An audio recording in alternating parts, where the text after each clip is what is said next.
Silakan duduk.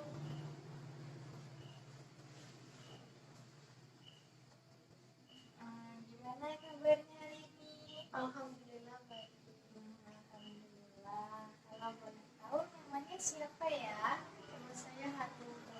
Oh, Hanin. Hanin ya. Saya senang Hanin menemui saya pada hari ini. Kalau boleh tahu, Hanin kesini mau ngapain ya? Saya kesini ingin menceritakan suatu masalah, Bu. Oh gitu.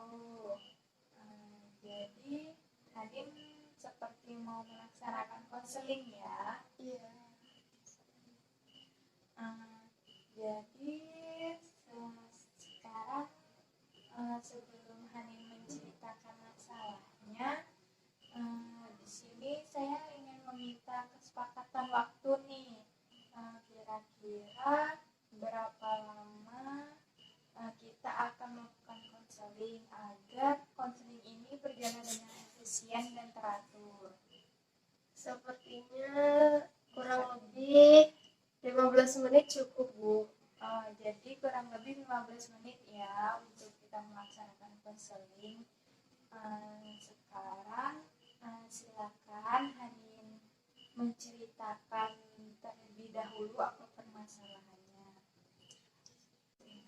Tapi sebelum itu, saya ingin Ibu tidak menceritakan rahasia ini kepada siapapun. Kalau itu tenang saja Hanin. Di dalam bimbingan konseling ini ada yang namanya asas kerahasiaan.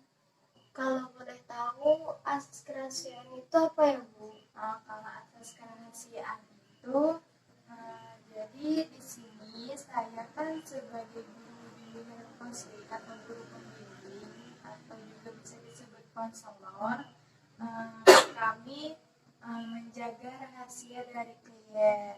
Jadi semua yang diceritakan di dalam konseling itu tidak akan diceritakan di luar konseling. Apabila saya ingin menceritakan permasalahan Hanin di luar dari konseling, nanti saya akan meminta persetujuan dari Hanin. Begitu untuk asas kerahasiaan. Bagaimana? Apakah sudah cukup mengerti tentang asas kerahasiaan ini? Cukup, Bu. Kalau sudah cukup, silakan Hanin tanpa ragu atau tanpa ada yang ditutup-tutupi untuk menceritakan masalahnya. Jadi gini, Bu. Saya itu merasa minder, tidak memiliki teman. Dan kalau misalkan di sekolah juga, saya itu orangnya pendiam, tidak bersosialisasi dengan teman-teman yang lain. Kalau misal ada teman yang ngajak ke kantin, itu tuh saya miskomunikasi, tidak merespon mereka gitu. Gitu ya. Jadi permasalahan kamu di sini bisa disebut introvert ya, pendiam, dan juga tidak memiliki banyak teman.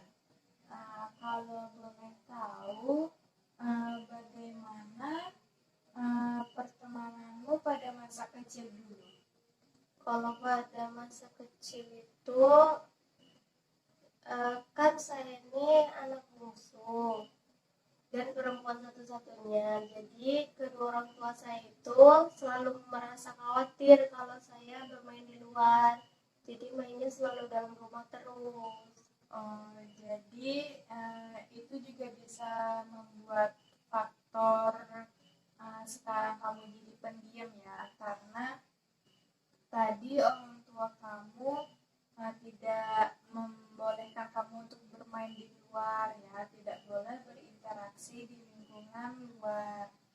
Karena tadi kamu bilang kamu anak perempuan satu-satunya, gitu. Itu bisa juga menjadi faktor dari sekarang kamu tidak punya teman, gitu kan? Karena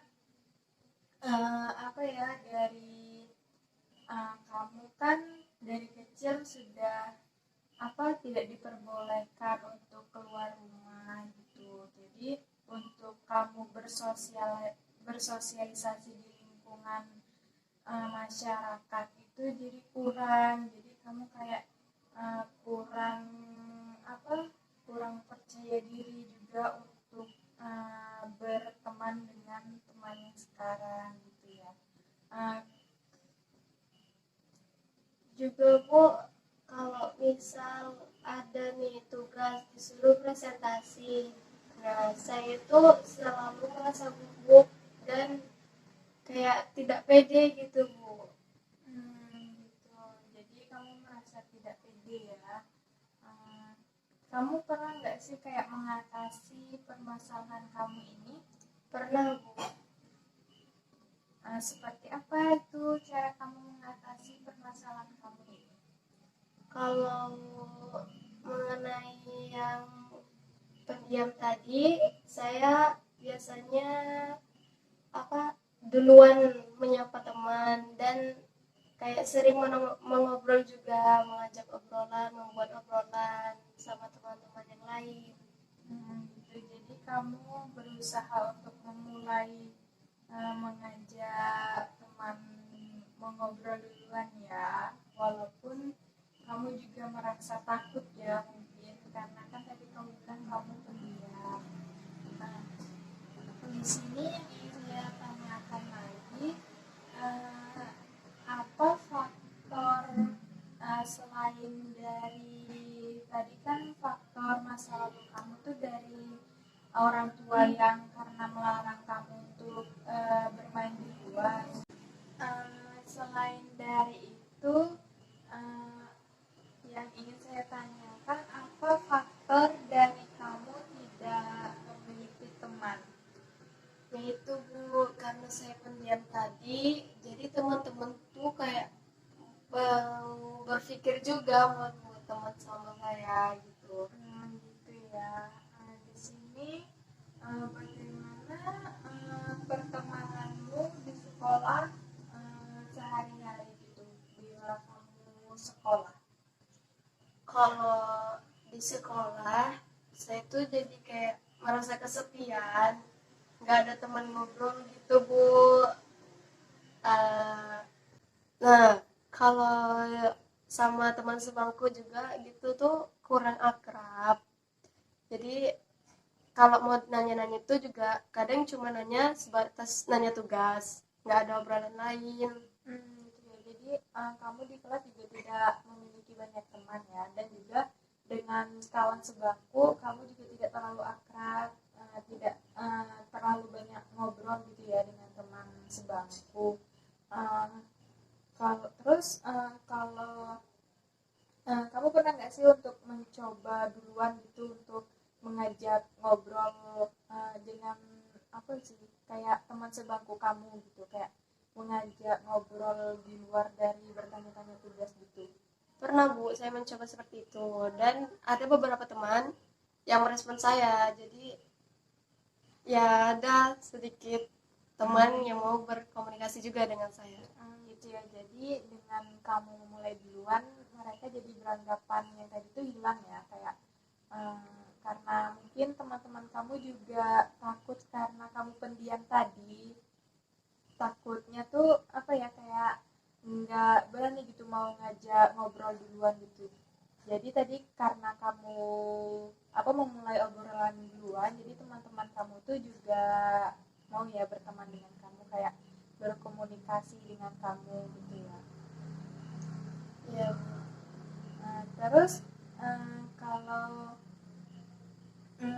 tadi kan kamu sudah memiliki ada teman ya, kan tadi ada beberapa teman juga dalam kamu mengobrol. Mungkin ada yang lain lagi ingin kamu ceritakan? iya Bu, yang untuk presentasi tadi, nah itu tuh apa saya boleh minta saran?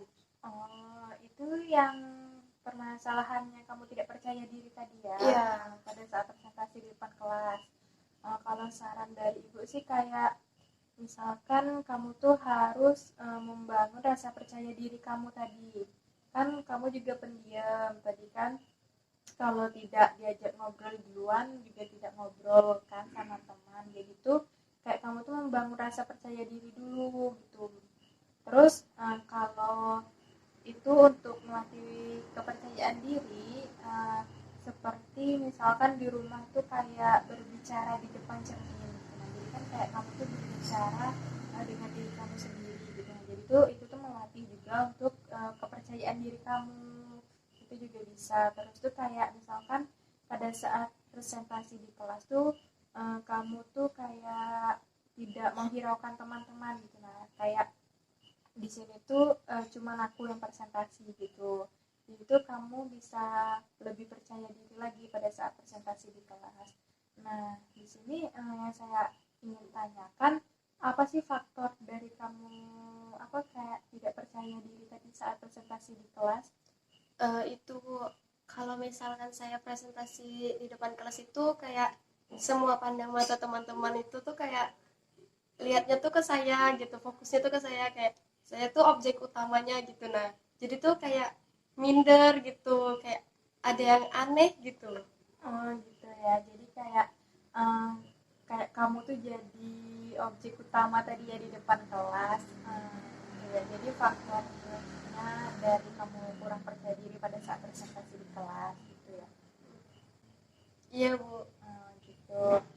Terus ada lagi nggak nih yang ingin dibicarakan?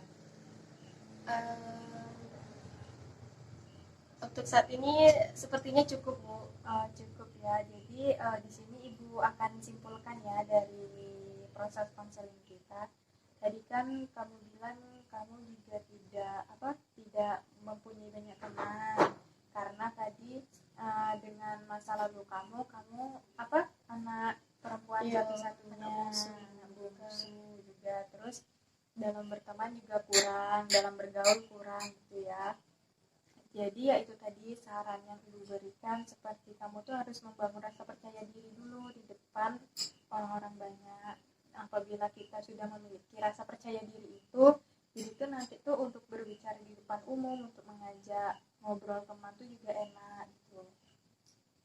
Baik bu, saya akan menerima saran ibu. Baiklah. Kalau begitu sudah tidak ada yang ingin dibicarakan lagi kan? Tidak bu. Kalau begitu proses konseling ini saya akhiri ya. Jadi di sini saya minta kesepakatan nih, sekitar 2 minggu lagi setelah kamu menerapkan saran yang saya berikan, kamu bisa menemui saya lagi di sini tuh untuk melihat bagaimana perkembangan kamu setelah kamu melaksanakan konseling. Jadi Ibu harap 2 minggu. Setelah 2 minggu dari pertemuan kita pada hari ini, kamu bisa menemui Ibu lagi. Iya bu. Saya pamit ya bu. Iya, silakan. Terima kasih ya Hanin, saya senang bisa bertemu denganmu. Iya bu, saya juga makasih ya.